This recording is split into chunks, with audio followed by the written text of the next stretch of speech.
Hello, football fans. We've arrived at another Thursday night football. I told you last week that was probably the worst Thursday night football in existence between the Steelers and the Patriots. Boy, was I fucking wrong. We got a good one for you here. Easton Stick versus Aiden O'Connell. LA Chargers, Las Vegas Raiders, in Sin City. Raiders favored by a field goal in this game. I will start off with Nicholas J. Kerr, my co-host. Talk to us about Chargers versus Raiders. I mean, what is there to say about this game? The only reason I was looking forward to it was because I thought I was going to have another chance at my Justin Herbert, Josh Allen interception parlay. But the one chance I got for it this year, I won, but now I can't do that anymore. I mean, with Easton Stick, I said it to you guys, it sounds like a baseball bat.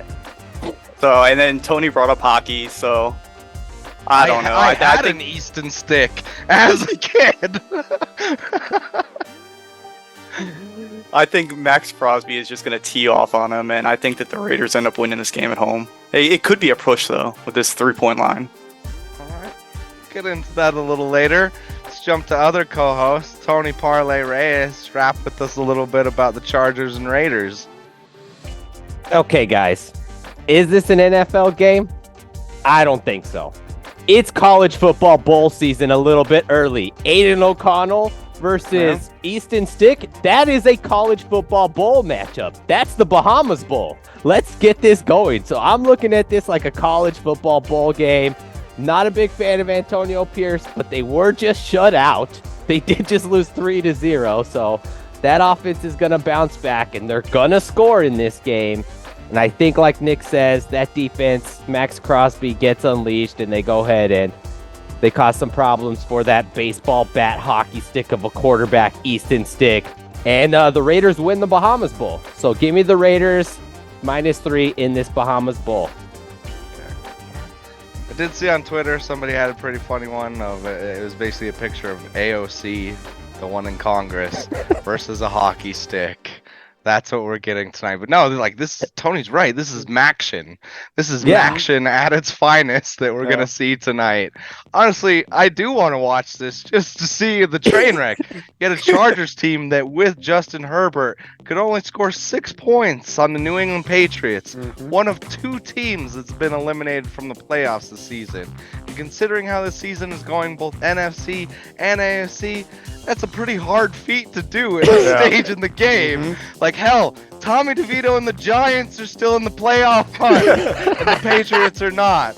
And then you have the Raiders against the Vikings that lost in a 3-0 game. So I don't even know what's going on anymore. I kind of just have some morbid curiosity about this game. Tony was joking with me of like, what are you going to watch instead of this game? I actually kind of want to watch this game, and I'm not just saying that as a Broncos fan of watching these two teams beat each other up, but I'm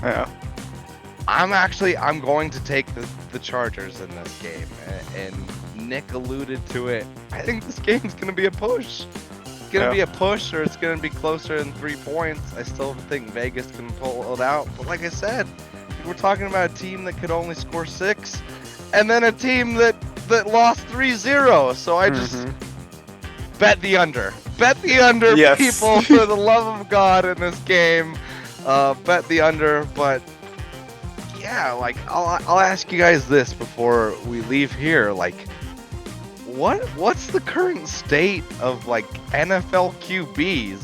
We started the season talking about like, oh, it's this passing of the torch to like Mahomes and Josh Allen and Justin Herbert and Tua, and now it's like fucking Mad Max. It's like it's an endurance game, and we're talking about a sport in which they've minimized hits to the QB to try and protect them, and the season has blown up in their face. So Tony, I'll start with you. Like, what are just your thoughts on the current state of the quarterback situation? A good question, man. I think it's a little bit of a combination of both. Like, you have like the rise in the coordinators kind of like taking away some of the power from these quarterbacks, so they're not as dependent on the quarterbacks.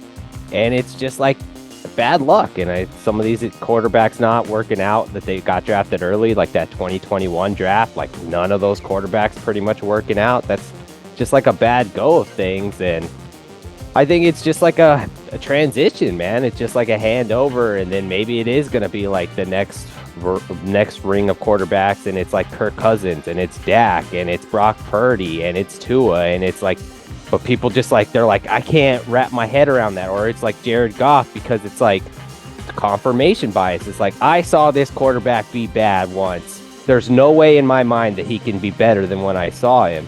Like, and it's like this, it's the reverse is for like the good quarterbacks, like we were talking about with like Josh Allen and like these other quarterbacks. Like, I saw this Lamar Jackson. I saw this quarterback be great once. There's no way that he's not as great as I once saw him. And it's like tough for people to like comprehend that maybe it's not as good as you thought, or maybe it's not as bad as you thought. And this league is really that close. It's like very, very parity driven. And that's kind of what I think is happening right now. Nick, I'll change it up a little bit with you. Of like, are you honestly kind of just surprised that here we are at this season with so many quarterbacks down? Tua's been healthy all season. Like, there hasn't even been a hint of injury or anything going on there. Like, no questioning his health this season. Like, talk to us a little bit about that. Did you think you'd be in this position where Tua's like one of the healthiest QBs in the league?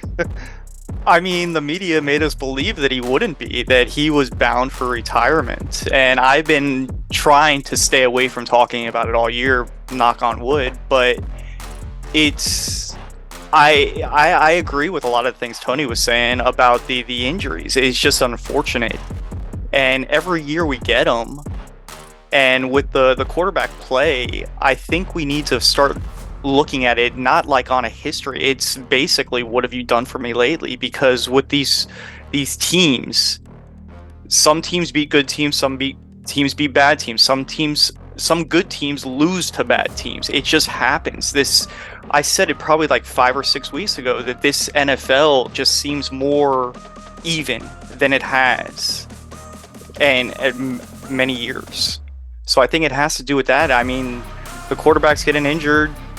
How many of them got injured at MetLife? Oh yeah. So I that right there. CJ Stroud, going up to the Meadowlands. Sorry, Texan fans. Yeah. But no, like, you're spot on, Nick. Of just, there's a lot more parity this year, where even someone like Patrick Mahomes or Josh Allen, like, they're not necessarily shining through. Like, I've seen it that like Tommy DeVito essentially has the same numbers as Patrick Mahomes the last few weeks. And yeah, just like you said, to see Tommy DeVito having the run that he's on, of what can you do for me lately? He's having like a Linsanity. That's exactly what I was kind of just quick spark here in New York. And well, it's cool to see. I don't know. It definitely makes the product worse, right? I think it brings up more teams. So I don't think it makes it worse. I think it just makes it more competitive. That we do have that true any given Sunday mentality, that anything can happen any week. Because we've seen it each of the last probably 5 weeks. Yeah. That a team that wasn't supposed to win just somehow did. Hand up. I got that going on here, man. Didn't think I would be in this position right now, but yeah, I guess Nick's right. Like, it's what makes NFL fun. It's why we have a show where we just talk about the NFL. The parody is everything. Do you think this season's more unpredictable than seasons before? Yeah. Yeah, because we had those many years of the Patriots. You just knew that they were going to be in the Super Bowl. And the last few have been felt like the Chiefs are going to be there. Yeah. Like, number one seed in the AFC, still wide open. You have Brock Purdy that's leading like MVP conversations. I mean, even think of some of the Coach of the Year candidates you have at this moment right now. Like, we can go back to our prediction episode. None of us were even close to predicting any of this. So yeah, like, it's been probably one of the most unpredictable seasons I've seen in a while by far. I think we had it where the season that everybody came back from the strike, like that was a pretty unpredictable season and had some ups and downs. Like that's what I would compare it to right now. Yeah. All right, Tony, one final thought. No, yeah. I was like thinking back that strike season. That was like a while ago, right? Like, Yeah. no, man, yeah. It was wild, but hey, we tried to make this Thursday night interesting for y'all. Some QB discussion. We're gonna get the hell out of here. We'll be back. We have 3 Saturday games this week, so it begins week 15. Like we're in the home stretch here. Yeah. We got a month left, so it'll be exciting to see how things go. Everyone, enjoy that morbid curiosity that is the Chargers Raiders tonight. Everyone, have a good Thursday. For my co-host Nicholas J. Kerr, Tony Parlay Reyes, I'm Chris Billings. Enjoy your Thursday. Thanks for watching the Sports Buds. Be sure to like, follow, and subscribe.